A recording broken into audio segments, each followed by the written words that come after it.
The First Book of Samuel. Chapter 19. And Saul spake to Jonathan his son, and to all his servants, that they should kill David.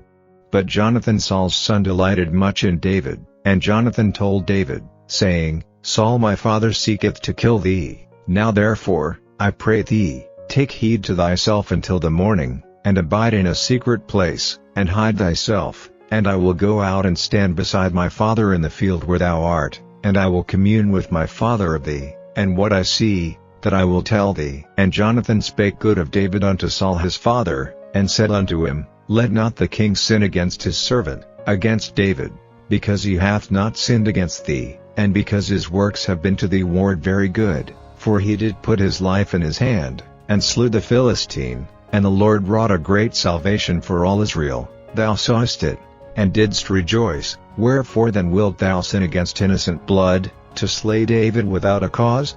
And Saul hearkened unto the voice of Jonathan, and Saul sware, As the Lord liveth, he shall not be slain. And Jonathan called David, and Jonathan showed him all those things. And Jonathan brought David to Saul, and he was in his presence, as in times past. And there was war again. And David went out, and fought with the Philistines, and slew them with a great slaughter, and they fled from him. And the evil spirit from the Lord was upon Saul, as he sat in his house with his javelin in his hand, and David played with his hand. And Saul sought to smite David even to the wall with the javelin, but he slipped away out of Saul's presence, and he smote the javelin into the wall, and David fled, and escaped that night. Saul also sent messengers unto David's house, to watch him, and to slay him in the morning. And Michal David's wife told him, saying, If thou save not thy life tonight, tomorrow thou shalt be slain. So Michal let David down through a window, and he went, and fled, and escaped. And Michal took an image, and laid it in the bed, and put a pillow of goat's hair for his bolster, and covered it with a cloth. And when Saul sent messengers to take David, she said, He is sick. And Saul sent the messengers again to see David, saying, Bring him up to me in the bed, that I may slay him. And when the messengers were come in, behold, there was an image in the bed, with a pillow of goat's hair for his bolster. And Saul said unto Michal, Why hast thou deceived me so, and sent away mine enemy, that he is escaped? And Michal answered Saul, He said unto me, Let me go, why should I kill thee? So David fled, and escaped, and came to Samuel to Ramah, and told him all that Saul had done to him. And he and Samuel went and dwelt in Naioth. And it was told Saul, saying, Behold, David is at Naioth in Ramah. And Saul sent messengers to take David, and when they saw the company of the prophets prophesying, and Samuel standing as appointed over them, the Spirit of God was upon the messengers of Saul, and they also prophesied. And when it was told Saul, he sent other messengers, and they prophesied likewise. And Saul sent messengers again the third time, and they prophesied also. Then went he also to Ramah, and came to a great well that is in Sechu, and he asked and said, Where are Samuel and David? And one said, Behold, they be at Naioth in Ramah. And he went thither to Naioth in Ramah, and the Spirit of God was upon him also, and he went on, and prophesied, until he came to Naioth in Ramah.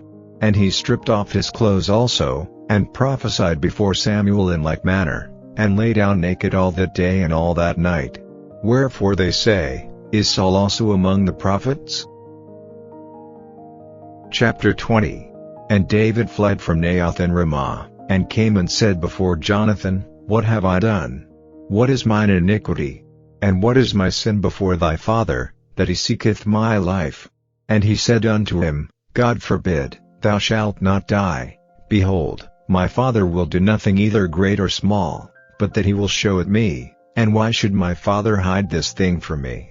It is not so. And David sware moreover, and said, Thy father certainly knoweth that I have found grace in thine eyes. And he saith, Let not Jonathan know this, lest he be grieved. But truly as the Lord liveth, and as thy soul liveth, there is but a step between me and death. Then said Jonathan unto David, Whatsoever thy soul desireth, I will even do it for thee. And David said unto Jonathan, Behold, tomorrow is the new moon, and I should not fail to sit with the king at meat, but let me go, that I may hide myself in the field unto the third day at even. If thy father at all miss me, then say, David earnestly asked leave of me that he might run to Bethlehem his city, for there is a yearly sacrifice there for all the family. If he say thus, it is well, thy servant shall have peace, but if he be very wroth, then be sure that evil is determined by him. Therefore thou shalt deal kindly with thy servant, for thou hast brought thy servant into a covenant of the Lord with thee. Notwithstanding, if there be in me iniquity, slay me thyself, for why shouldest thou bring me to thy father? And Jonathan said, Far be it from thee, for if I knew certainly that evil were determined by my father to come upon thee, then would not I tell it thee? Then said David to Jonathan, Who shall tell me? Or what if thy father answer thee roughly? And Jonathan said unto David, Come, and let us go out into the field.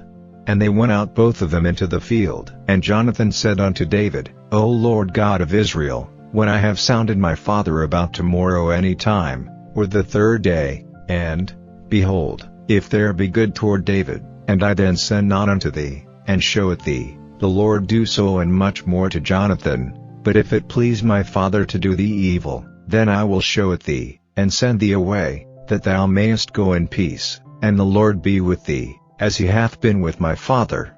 And thou shalt not only while yet I live show me the kindness of the Lord, that I die not, but also thou shalt not cut off thy kindness from my house forever, no, not when the Lord hath cut off the enemies of David every one from the face of the earth. So Jonathan made a covenant with the house of David, saying, Let the Lord even require it at the hand of David's enemies.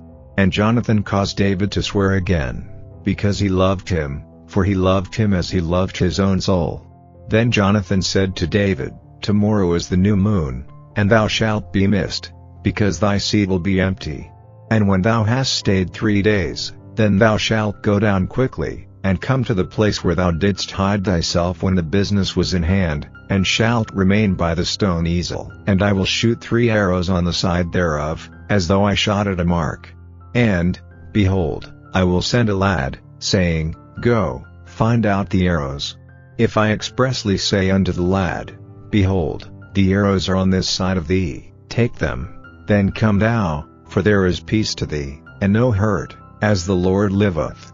But if I say thus unto the young man, Behold, the arrows are beyond thee, go thy way, for the Lord hath sent thee away. And as touching the matter which thou and I have spoken of, behold, the Lord be between thee and me forever.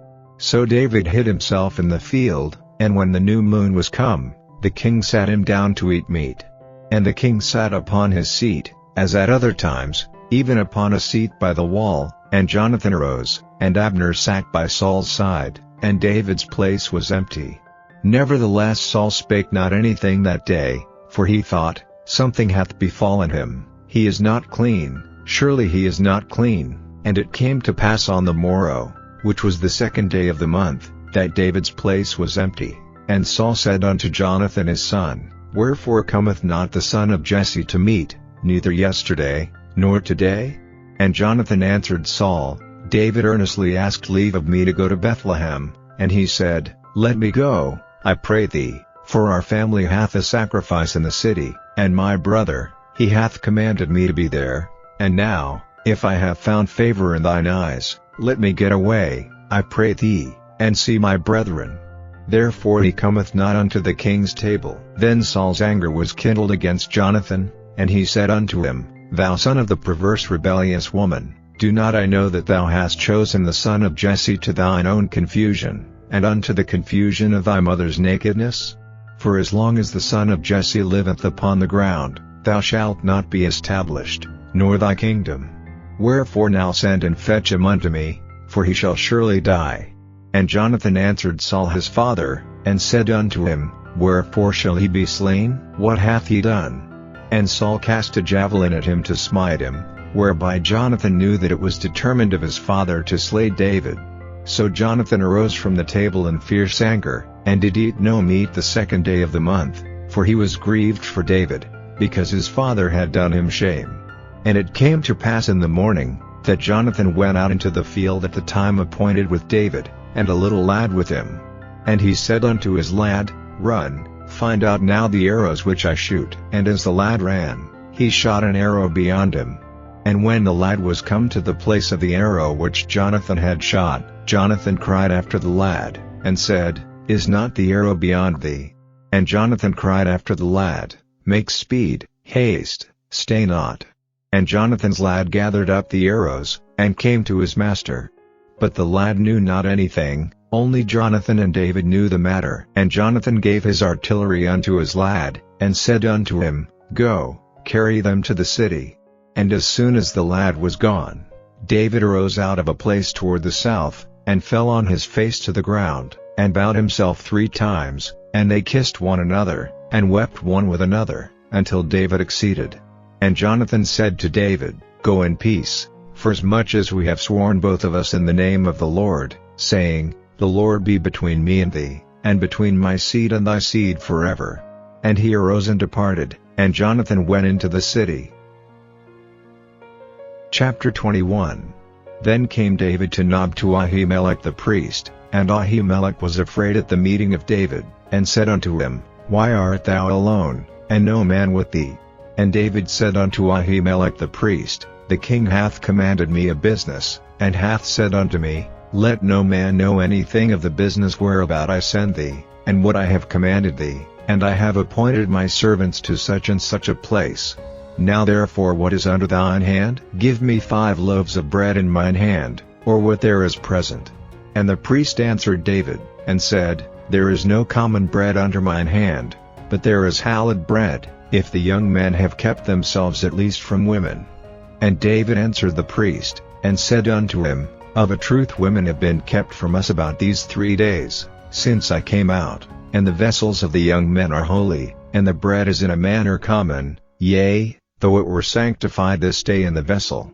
So the priest gave him hallowed bread, for there was no bread there but the showbread, that was taken from before the Lord, to put hot bread in the day when it was taken away. Now a certain man of the servants of Saul was there that day, detained before the Lord, and his name was Doeg, an Edomite, the chiefest of the herdmen that belonged to Saul.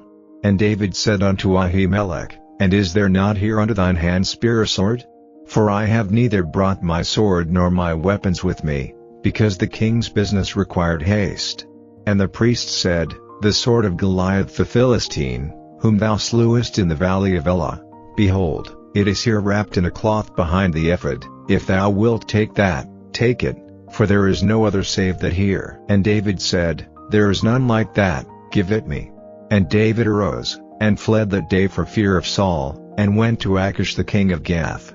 And the servants of Achish said unto him, "Is not this David the king of the land? Did they not sing one to another of him in dances, saying, Saul hath slain his thousands, and David his 10,000s?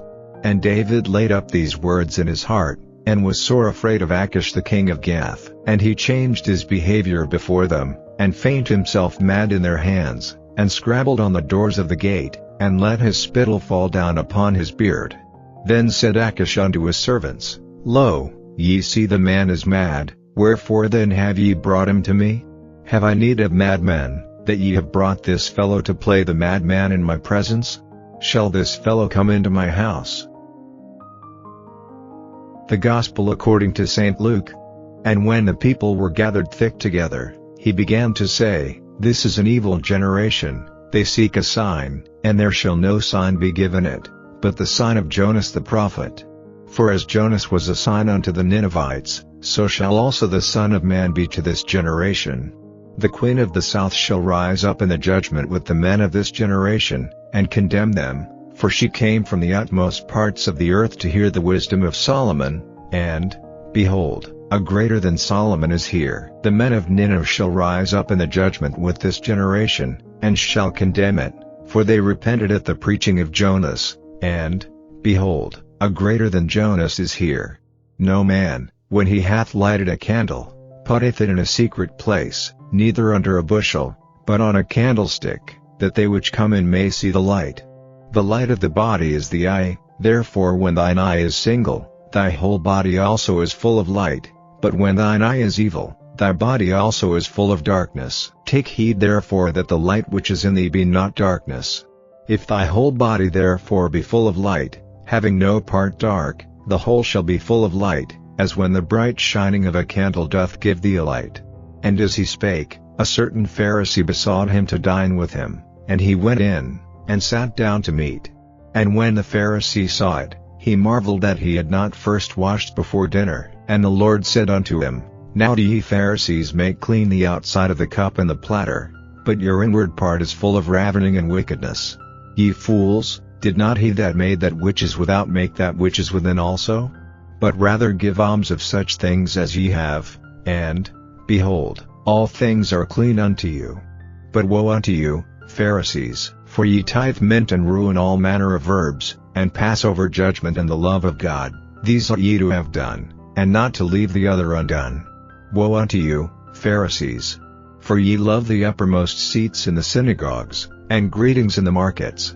Woe unto you, scribes and Pharisees, hypocrites! For ye are as graves which appear not, and the men that walk over them are not aware of them. Then answered one of the lawyers, and said unto him, Master, thus saying thou reproachest us also. And he said, Woe unto you also, ye lawyers! For ye lade men with burdens grievous to be borne, and ye yourselves touch not the burdens with one of your fingers. Woe unto you! For ye build the sepulchres of the prophets, and your fathers killed them. Truly ye bear witness that ye allow the deeds of your fathers, for they indeed killed them, and ye build their sepulchres. Therefore also said the wisdom of God, I will send them prophets and apostles, and some of them they shall slay and persecute, that the blood of all the prophets, which was shed from the foundation of the world, may be required of this generation, from the blood of Abel unto the blood of Zacharias, which perished between the altar and the temple. Verily I say unto you, it shall be required of this generation. Woe unto you, lawyers, for ye have taken away the key of knowledge. Ye entered not in yourselves, and them that were entering in ye hindered. And as he said these things unto them, the scribes and the Pharisees began to urge him vehemently, and to provoke him to speak of many things, laying wait for him, and seeking to catch something out of his mouth, that they might accuse him.